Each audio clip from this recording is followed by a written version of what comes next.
पारस धरणातून अचानक पाणी सोडल्याचा आरोप, युवा शेतकऱ्यासह 4 बैलांचा मृत्यू।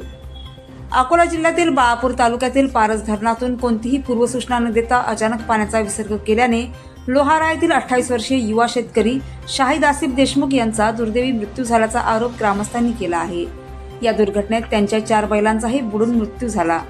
7 ऑगस्ट रोजी शाहिद देशमुख हे शेतातील काम आटपून 4 बैलांसह बैलगाडीने घरी परत होते। लोहारा गावाजवळील मन नदीचे पात्र ओलांडत असताना अचानक नदीतील पाण्याचा प्रवाह वाढला। ग्रामस्थांच्या आरोपानुसार पारस धरणातून मोठ्या प्रमाणात पाणी सोडण्यात आले। पाण्याचा प्रवाह वाढल्याने बैलगाडी नदीपात्रातील वाळू उत्खननामुळे निर्माण झालेल्या मोठ्या खड्ड्यात उलटली आणि शाहिद देशमुख पाण्याच्या लोंढ्यात वाहून गेले।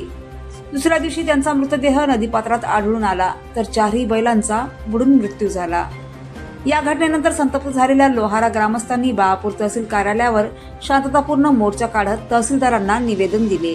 धरणातून पाणी सोडण्यापूर्वी नदीकाठच्या गावांना सायरन, दवंडी किंवा प्रशासनाच्या माध्यमातून कोणतीही पूर्वसूचना देण्यात आली नाही, असा आरोप ग्रामस्थांनी केला आहे। यापूर्वी अशा प्रकारच्या घटनांमध्ये जीवितहानी झाल्याचा दावा ग्रामस्थांनी केला। मृत शेतकरी शाहिद देशमुख यांच्या कुटुंबाला तातडीने शासकीय मदत आणि 4 बैलांची नुकसान भरपाई द्यावी, तसेच घटनेला जबाबदार अधिकाऱ्यांची चौकशी करून कठोर कायदेशीर कारवाई करावी अशी मागणी करण्यात आली आहे। यापुढे धरणातून पाणी सोडताना नदीकाठच्या गावांना अनिवार्य पूर्वसूचना देण्यात यावी, अशीही ग्रामस्थांची मागणी आहे। आता प्रशासन या गंभीर आरोपांची चौकशी करून दोषींवर काय कारवाई करते याकडे लोहारा ग्रामस्थांचे लक्ष लागले आहे। इंडिया न्यूज R7 मराठीसाठी काझी मेहंदी हसन, बाळापूर।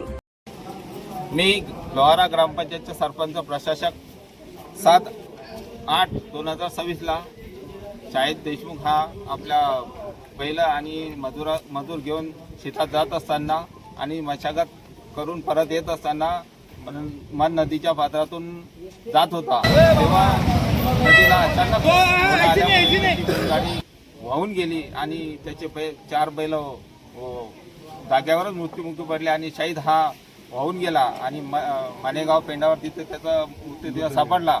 आणि आम्ही इथं तहसील कार्यालय आपले तहसीलदार साहेब यांच्याकडे निवेदन द्यायला आलो आणि आमची अशी मागणी आहे की त्या परिवाराला आर्थिक मदत जेवढी होती तेवढी द्यायला पाहिजे आणि जे पारस डॅमचे दोषी कर्मचारी आहेत, अधिकारी आहेत, यांच्यावर कडक कारवाई करण्यात यावी, जेणेकरून असाच बळी पुढे कोणीही गावचा गेला नाही पाहिजे, असे आम्ही गावकऱ्या आणि आजूबाजूच्या खेड्याकडून नम्र विनंती आहे।